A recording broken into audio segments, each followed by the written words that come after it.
नमस्कार, मैं डॉक्टर अजीत भारती आज फिर आपके लिए हिंदी विषय के अंतर्गत ईमेल लेखन लेकर आया हूँ। तो ईमेल भी कौन सा है? औपचारिक ईमेल। ठीक, तो देखो परीक्षा में प्रश्न कैसे पूछा जाता है या प्रश्न इस प्रकार है। देखो दिया है कि आपका नाम राजू है, आपकी मेल आईडी मतलब ईमेल आईडी raju@gmail.com है। आपका एटीएम कार्ड खो गया है। बैंक के प्रबंधक को ईमेल पत्र लिखकर नया एटीएम प्राप्त करने हेतु अनुरोध कीजिए, जबकि बैंक प्रबंधक का ईमेल आईडी sbi@gmail.com है। ठीक है, तो सबसे पहले क्या करेंगे, आप प्रश्न को पढ़कर समझ लेंगे। देखो 3 बातें समझनी। एक तो ये मेल लिख कौन रहा, तो राजू नाम का जिसकी आईडी ये है, और किसको लिखना है, बैंक प्रबंधक को जिनकी आईडी ये है, और विषय क्या है, एटीएम कार्ड खोना। ठीक, अगर आप ये 3 बातें समझ लोगे तो आपको बहुत आसान हो जाएगा ईमेल लिखना। तो चलो फिर शुरू करते हैं अब उत्तर से। तो देखो सबसे पहले आप उत्तर लिख दोगे। उत्तर में लिख देना एटीएम कार्ड के संबंध में ईमेल। ठीक है, फिर उसके बाद आपका मेल में फ्रॉम लिखा रहता तो आप भी लिख दोगे फ्रॉम में लिख दिया raju@gmail.com।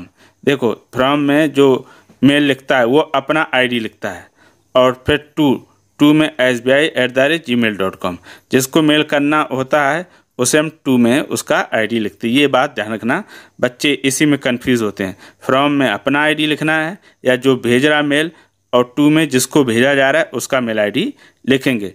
फिर उसके नीचे लिखा रहता है सब्जेक्ट, तो सब्जेक्ट में विषय लिख देते हैं एटीएम कार्ड के संबंध में ईमेल, और उसके पश्चात फिर दिया है कंपोज ईमेल।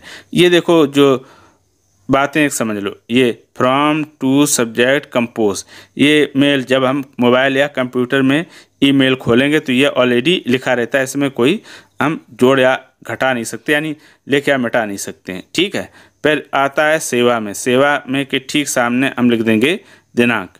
तो दिनांक में लिख दी 12/6/2000, 2x बना दिए, ताकि क्या होगा, हम कभी भी परीक्षा में या कॉपी में लिखेंगे तो डेट सही नहीं लिखेंगे। जब हम रियल में किसी को मेल लिखेंगे तब देखो, एक तो क्या है कि जो ये डेट है, ये जब मेल भेजोगे तो उसमें डेट और समय अपने आप लिख जाता है। यहाँ पर औपचारिकता के लिए लिखा है। ठीक है, मेल में लिखने की ज़रूरत भी नहीं पड़ती है। फिर उसके बाद सेवा के बाद लिख दिया प्रबंधक महोदय, फिर नीचे लिख दिया SBI कमला नगर भोपाल, यानी ये पता लिख दिया, आप कोई भी पता लिख सकते हो। उसके बाद महोदय में कामा लगा दिया। अब हम ऊपर फिर उसके बाद नीचे लिखेंगे उपर्युक्त विषय के संदर्भ में निवेदन है कि मेरा नाम राजू है।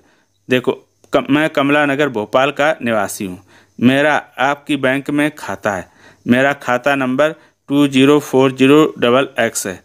वास्तव में मेरा कल एटीएम कहीं खो गया है, जिसकी खो गया है नहीं, खो गया था, है ना, यहाँ पर हम था और कर देंगे, जिसकी शिकायत थाने में कर दी है। शिकायत की एक छाया प्रति आधार कार्ड की फ़ोटो के बैंक में जमा कर दी है। ठीक है, यानी जो शिकायत की छाया प्रति थी उसकी फ़ोटो कापी और एक प्रति आधार की फ़ोटो के साथ बैंक में, यहाँ पर 7 छूटा, यहाँ 7 और हम लिख देंगे। ठीक है, फ़ोटो के साथ बैंक में जमा कर दी है, जिससे कोई एटीएम कार्ड का गलत उपयोग ना कर सके। खोए हुए कार्ड को आप तुरंत रद्द कर दें। रद्द कर दें का अर्थ है बंद कर दें। ठीक है, फिर उसके बाद हम अंत में लिखेंगे अतः आपसे निवेदन है कि नया एटीएम कार्ड प्रदान करने की कृपा करें, जिससे मुझे पैसे निकालने व जमा करने में समस्या ना आए। फिर इसके पश्चात अंत में लिख देना आप धन्यवाद के फिर बाद हम आखिरी में और लिखेंगे खाताधारक कौन है, राजू। ये हो गया। ठीक है, तो देखो ये हो गया आपका ईमेल लेखन। तो ईमेल लेखन कैसा दिखाई देगा ये देखते जाओ। देखो इस प्रकार से आपका ईमेल दिखेगा, इस तरह से। ये आपको इसी तरह से मेल आईडी लिखना है। ठीक, देखो अब पत्र की तरह मेल आईडी ही लिखते हैं, कुछ चीज़ें सिर्फ अलग हैं। देखो पत्र, इसमें मेल में क्या करेंगे, पहले हम समस्या लिखेंगे, फिर उसका समाधान, और फिर उनसे हम आग्रह करेंगे। ठीक, एक तो ये हो गया कि हमेशा आप जब मेल लिखे तो फॉर्मेट रहे। फॉर्मेट मतलब ये from to subject compose email. कहीं कहीं पर CC और BCC भी रहता है, यानी कार्बन कॉपी और ब्लाइंड कार्बन कॉपी, तो वो वाला भी वीडियो हम बना देंगे। अब आपको क्या क्या और ध्यान रखना है, जो भी हम इसमें ये मेल लिखेंगे हमेशा इनमें ऐसे शब्दों या वाक्यों का प्रयोग करेंगे जो आप सही और शुद्ध लिख पाते हो। जो आपको कठिन या मुश्किल लगते हो उनका प्रयोग बिल्कुल ना करें, ठीक है। अब तीसरा क्या करेंगे, आप इस ईमेल को 2 बार देख कर लिख लीजिए अपनी कॉपी में, और फिर तीसरी बार बगैर देख कर लिखिए। तीसरी बार जब लिख लेंगे तो फिर क्या कर लेंगे, मिलान करेंगे, और मिलान करने के बाद देख लेंगे जो गलतियां हों उनमें हम सुधार कर लेंगे, ठीक है। तो सुधार कर लोगे तो इस प्रकार आप ईमेल लिखना बहुत कम समय में सीख जाएंगे। अगर उसके बाद भी कोई समस्या हो तो हमें कमेंट करके अवश्य बताइएगा। अगर कोई ऐसा ईमेल हो जिसमें आपको लिखने में समस्या आ रही तो वो भी हमें बता सकते हैं। तो फिर आज के लिए इतना ही।